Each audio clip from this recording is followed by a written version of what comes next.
کاکر صاحب یہ بتائیے کہ بنیادی جو ذمہ داری تھی آپ کی کسی بھی نگران حکومت کی ہوتی ہے انتخابات کا شفاف انعقاد، آپ مطمئن ہیں کہ بالکل صحیح انتخابات ہوئے ہیں؟ دیکھیے میرا بچہ اسکول جاتا ہے، وہ اس کے تعلیمی نتائج جو آتے ہیں، کیا میں اس سے مکمل اطمینان میں ہوتا ہوں؟ کبھی بھی نہیں ہوتا ہوں۔ میں چاہتا ہوں اور بہتری آئے۔ تو ہمارے ملک کا بھی ایک نظام ہے، ہمارے ملک کے اس نظام میں الیکٹورل پروسیس میں ہمیشہ سے لوگوں کے کوسچن مارکس رہے ہیں، ہمیشہ سے اس کو بہتر کرنے کی بات اسی لیے آتی ہے کہ وہ آئیڈیل نہیں ہے، اس میں کمیاں ہیں، کوتاہیاں ہیں۔ اب تک جس طرح کا ہمارا نظام چل رہا ہے، ہر مرتبہ یہی ہوتا ہے کہ کبھی ایک جماعت کبھی دوسری جماعت اس پورے پروسیس کو کوسچن کرتی ہے، اس کے میکانزم کو کرتی ہے، انٹرفیرنس کے سوالات اٹھاتی ہے۔ پہلے بھی کرتے رہے، اس دفعہ بھی کیے ہیں۔ کچھ لوگوں کا خیال ہوگا کہ پہلے کم تھا، اب زیادہ ہے، کچھ کا یہ خیال ہے کہ نہیں پہلے بھی اتنا ہی تھا، اب بھی اتنا ہی ہے۔ یہ بحث اس کے ارد گرد چل رہی ہے۔ لیکن سر بچے کے رزلٹ پر آپ کا اطمینان جو ہے اس کا تعین اس بات سے ہوگا کہ وہ 90% لایا ہے اور آپ 95% مانگ رہے تھے، ایکسپیکٹ کر رہے تھے، یا وہ 45% لے کر آیا اور آپ کی توقع جو ہے وہ 95% تھی؟ اسی پر پتہ چلے گا نا آپ کا اطمینان کتنا ہے۔ تو آپ کتنا عدم اطمینان کا لیول کیا ہے آپ کا؟ میرے خیال میں بائی اینڈ لارج درست ہے۔ ہمارے ہاں سب سے پہلے تو یہ ہے کہ مجھے جو as a care taker prime minister جو سب سے چیز اطمینان کا باعث میرے لیے بنتی ہے، جو کہ شاید کیونکہ اس میں پولیٹیکل مفاد لوگوں کا جڑا ہوا ہے، کہ پیسفل الیکشن ہوا ہے اس دن۔ لوگ یہ بھول جاتے ہیں کہ الیکشن سے ایک دن پہلے پشین اور قلعہ سیف اللہ میں چونکہ خدا نخواستہ پاکستان کے دوسرے شہروں میں نہیں ہوا، تو لہٰذا اس کی ریالٹی چیک اس طرح نہیں ہے۔ جی 2 خودکش حملے ہوتے ہیں، بام بلاسٹ ہوتے ہیں، لوگوں کی شہادتیں ہوتی ہیں، اور ہم بڑے ان نروڈ تھے کہ الیکٹور پولنگ ڈے جو ہوگا وہ کیسے پیسفل ہوگا۔ وہ انشور کرنا ایک بہت بڑا چیلنج تھا، جو الحمدللہ thanks to all the law enforcement agencies نے بڑا ایفیشینٹ رول پلے کیا، اور وہ ٹھیک پیسفل گزر گیا۔ کوئی واقعہ اللہ کے فضل سے نہیں۔ کاکر صاحب کیا دوسرا آتا ہے کہ الیکٹورل پروسیس، جی الیکٹورل پروسیس چلیے کہیے کہ پولنگ کیا جو رپورٹس ہوئی ہیں کہ پولنگ ڈے پیسفل بھی رہا ہے، کوئی مینجمنٹ باہر سے نہیں ہوئی ہے، جس کینڈیڈیٹ کے لیے ووٹ کرنا چاہے انہوں نے ووٹ بھی کیا ہے۔ یہ انٹرنیشنل آبزرورز کہہ رہے ہیں، میں نہیں کہہ رہا ہوں، یہ لوکل آبزرورز کہہ رہے ہیں، میں نہیں کہہ رہا ہوں۔ اس کے بعد بھی لوگ سوالات اٹھا رہے ہیں۔ اس کے بعد فارم 45 اور فارم 47 کا جو وہ ہے وہ تو ذمہ داری الیکشن کمیشن کی بنتی ہے، آپ کہتے ہیں وہ آپ کی ذمہ داری نہیں ہے۔ اچھا نہیں میری ذمہ داری ہے، ان کی ذمہ داری میں شفٹ بھی کر دوں گا، یہ اس وقت آرگومنٹ ہی نہیں ہے۔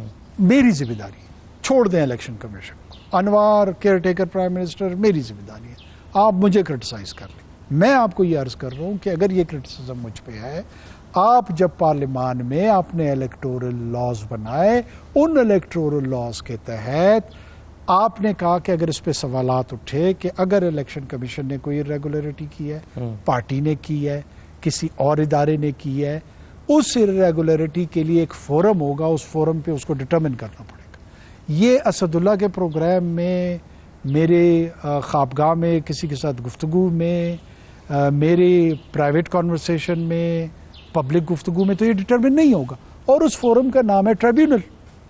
پھر اگر وہ ٹرائبونل کی جو ڈٹرمنیشن ہوگی وہ دونوں پارٹیز کے لیے یا کنٹیسٹنگ پارٹیز کے لیے اطمینان کا باعث نہیں ہوگا، پھر وہ ہائی کورٹ چلے جائیں گے، وہاں سے پھر سپریم کورٹ چلے جائیں گے، اور وہ فائنل ہوگا۔ یہ آپ نے طے کیے ہوئے P T I, P M L N, P P P, Jamaat Islami, J you آئی، یہ نگران حکومت کی نوٹیفیکیشن سے تو یہ پروسیس ہم نے نہیں طے کیا تھا، تو اسی پروسیس پہ چلے۔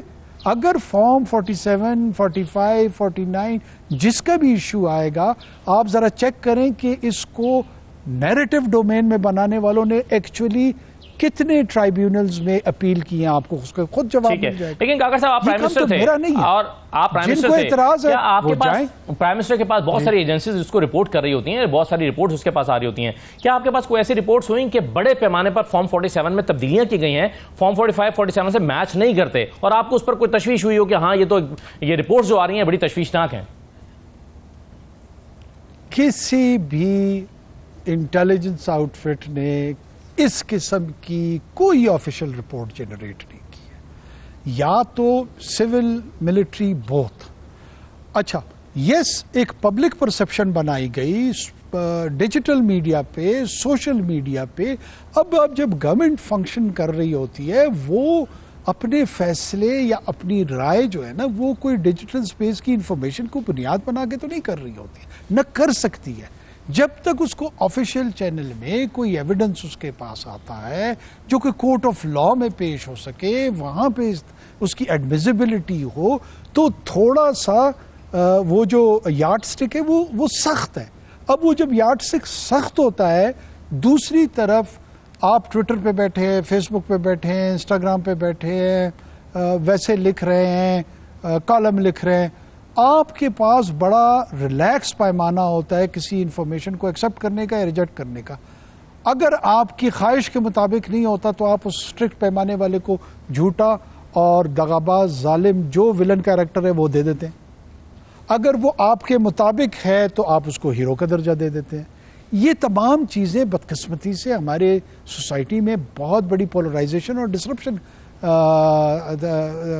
بنا رہی ہیں، جس کی وجہ سے آپ ایک سوشل انارکی کی طرف بعض اوقات خدشہ ایسا ہوتا ہے، ڈر لگ رہا ہوتا ہے کہ یار ہم کسی انارکی کی طرف تو نہیں لے کے جا رہے ہیں سوسائٹی کو.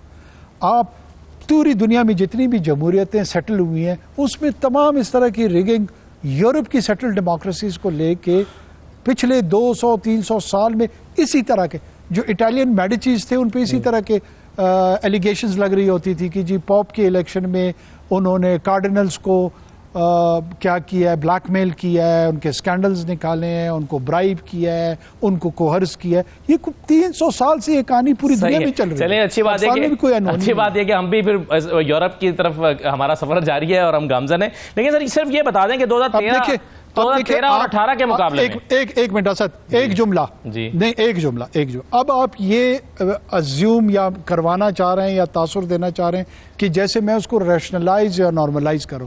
میں اس کو نارملائز نہیں کر رہا ہوں، میں یہ عرض کر رہا ہوں کہ یہ ایوالو اس طرح ہوتا ہے، اسی طرح یہ بہتر ہوتا ہے، اسی طرح یہ ٹھیک ہوتا ہے. لیکن چلیے ہم 300 سال کا کمپیریزن نہیں کرتے. 2024 صرف یہ بتا دیجئے کہ 2013 اور 18 کے مقابلے میں یہ الیکشن کم شفاف تھے، زیادہ شفاف تھے؟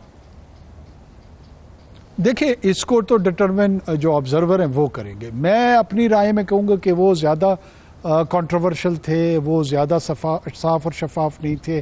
ہمارے والے تو نسبتاً ٹھیک تھے. یہ تو میرا ماننا ہو یا میرا کہنا ہوگا جس کی ریلیونس اتنی نہیں ہے. یہ آبزرورز جو باہر کے دیکھ رہے ہیں وہ اس پہ رائے قائم کریں گے کہ 2013 میں تھا.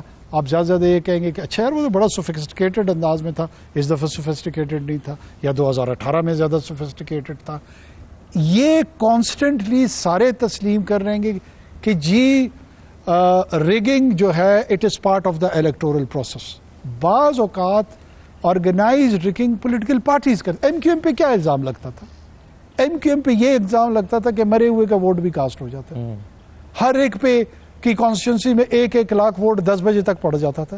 یہ الزامات لگ رہے ہوتے تھے. اب پرابلم یہ آ رہی ہے کہ اس وقت چونکہ میرا پسندیدہ رہنما میں سمجھتا ہوں مولانا فضل الرحمان صاحب یا نواز شریف صاحب یا عمران خان صاحب یا بلاول بھٹو صاحب، اگر میرے پسندیدہ رہنما کے رزلٹ کے مطابق وہ چیز نہیں آئی ہے تو میں سمجھتا ہوں یہ زیادہ تکلیف دہ بات ہے. یہ بھی ایک فیکٹ ہے.